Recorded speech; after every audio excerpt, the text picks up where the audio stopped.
여러분 안녕하세요. 네 번째 음미입니다. 12월 21일 방송을 시작하겠습니다. 시장이 공포로 뒤덮이다가 이제 그 어둠들이 하나 둘씩 개어지게 될 겁니다. BOJ 금리 인상, 엔캐리 트레이드 청산, 그래서 금융시장이 충격을 받게 될 거야. 여기에 연준이 내년도, 내후년도에 금리를 많이 인하하지 못할 것 같아. 그래서 시장 유동성이 내려오지 못할 것 같아. 근데 수면 아래에서는 수많은 일들이 이루어지고 있습니다. 먼저 맨 위에서 유동성이 뿌려줘야 돼. 근데 우리는 이런 미디어들을 필터링할 필요가 있어요. 일본 중앙은행이 금리 인상하게 되면 엔캐리 트레이드 청산으로 비트코인이 붕괴될 수가 있다. 이런 건 쓰레기통에 갖다 버리라고 하시죠. 현재 금융시장은 시장을 소화하는 중입니다. 심지어 금리 인상에도 엔화는 약세를 보이고 있어. 실질 금리가 여전히 마이너스였기 때문이죠.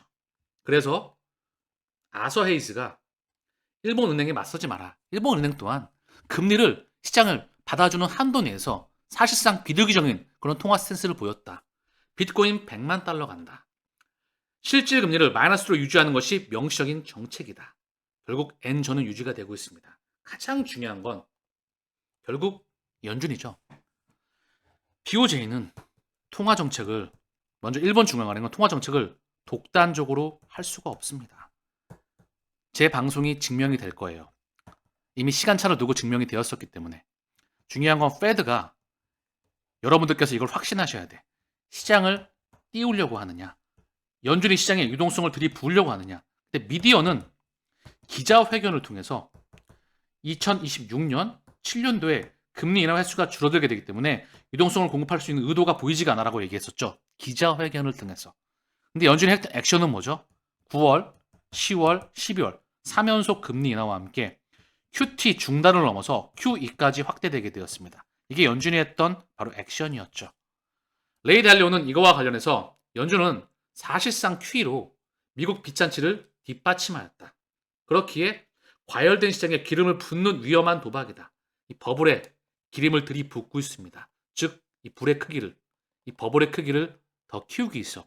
그러면 연준 유동성을 들이붓게 되면 결국 시장은 더 커질 수밖에 없는 거예요. 근데 여기에 대놓고 BOJ가 지들이 금리 인상해가지고 시장을 붕괴시키게 되면 페드와 BOJ가 정면 대치가 되는 거죠. 그럼 일본과 미국이 전쟁하게 된다는 거야. 그런 경우는 존재하지가 않습니다. 왜? 전 세계 금융시장의 주인은 페드이기 때문에 아직까지. 그 에너지를 바꾸는 거죠. 어디로? 이 원장을 통해서 에너지가 바뀌게 되는 겁니다. 금융의 원 솔루션으로. 종이에서 데이터로 바뀌게 된다는 거죠. 분산원장, 즉 그동안 장부가 독립적으로 놀았다면 장부가 이렇게 하나로 다 연결되는 작업에 있는 겁니다. 하나, 미국의 장부, 유럽의 장부, 일본, 중국, 아세안, 대한민국, 남미, 아프리카, 중동 이런 장부가 쭉 하나로 연결되는 거예요. 누구는 2008년도에 비트코인 사토시 나카모토라는 뻥카를 쳤지만 사실상 1991년도 6월 18일 미국 데이빗 슈왈츠 많이 봤던 장부이죠. 그가 비트코인의 팀원이었다면 저는 확신하고 있습니다. 이 장부로부터 시작되었다. 블록체인의 혁명은 2008년도에 비트코인의 탄생, 2012년도에 리플랩스의 탄생, 2015년도에 이더리움의 탄생, 그리고 섹터별 대장 코인들이 모습을 바꿔나가고 있죠. 하나하나 톱니바퀴에 악어가 맞아갑니다. 아서헤이스가 비트코인 100만 달러 간다고 말하고 있죠.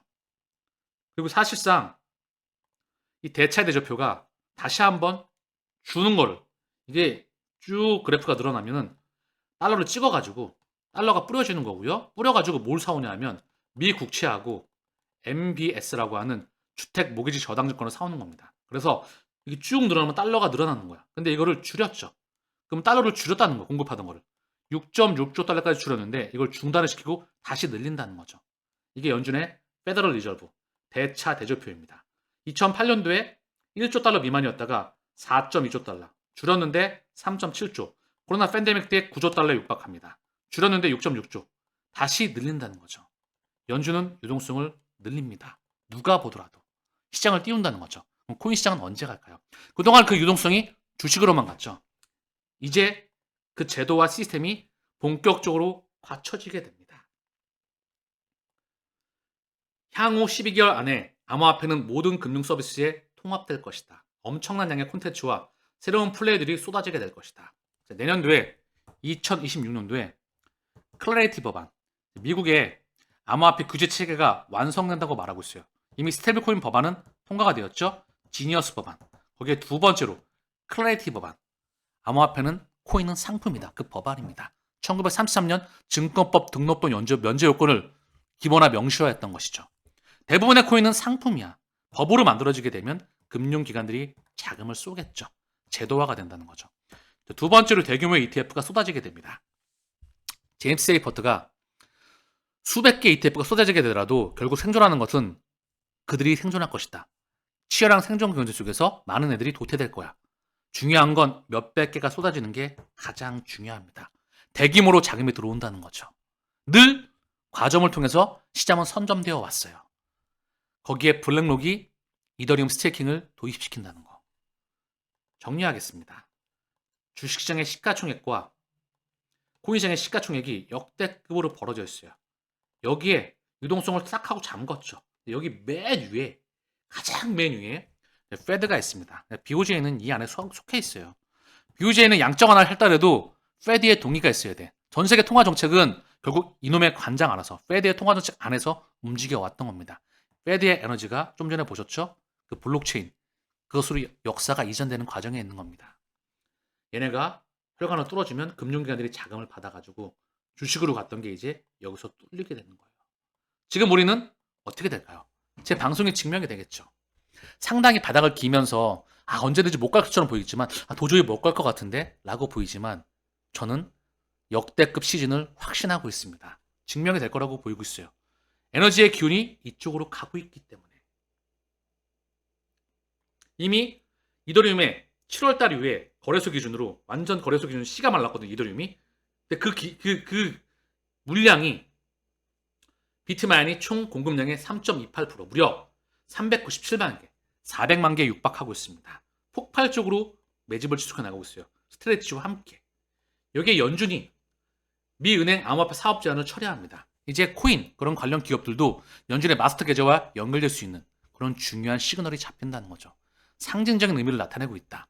전 세계 지구의 혈관이 하나로 연결되는 과정이 나오게 될 겁니다. 역사가 바뀌고 있는 거죠. 그러기 위해서는 코인 시장의 가격이 필연적으로 상승해 나와야 될 수밖에 없습니다. 그것을 확신해야 된다. 자, 이분이 비트와이즈 CIO입니다. 매트 호건이라는 사람인데요.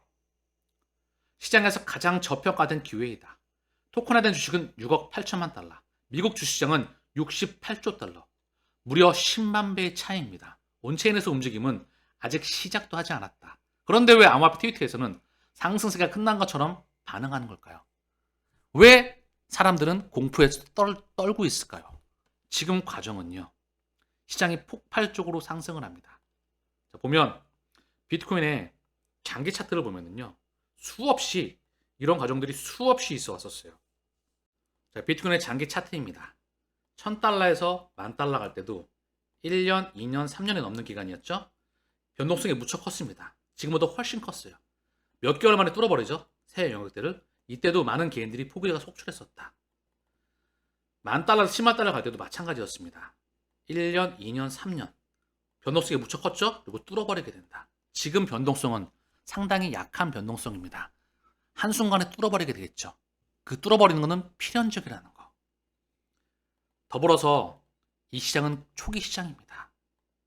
전 세계 금융기관들과 국가들, 얘네들이 이제 막 들어오는 시즌 초기에 있다. 상펑자오가 바이낸스에 비트코인 국가기관 포트폴리오에 편입한다. 글로벌 준비자산으로 도약하게 된다. 상당히 의미심장한 말이죠. 통화 시스템이 바뀌게 됩니다. 즉 과거를 이해해야 미래 또한 읽어낼 수가 있습니다. 전 세계 외환 보유의 시스템과 통화 시스템과 채권 시장의 유기적인 반응과 이걸 기반으로 해서 자본주의가 어떻게 바뀌어 나가는지, 이 가운데 제가 좀 전에 보여드렸던 이 장부가 어떤 역할을 하고 있는지, 이게 기본적으로 원조였다면 이거에 대한 원리를 알아야 결국 이 마라톤을 완주할 수가 있습니다. 저는 이것을 수백 년 만에 자본주의의 대혁명이라고 일컫고 있죠. 그렇기에 다가오는 시즌 또한 필연적이라는 겁니다. 확장파를 또한 알아야 되겠죠. 원리를 아는 자만이 끝까지 갈 수가 있기 때문에.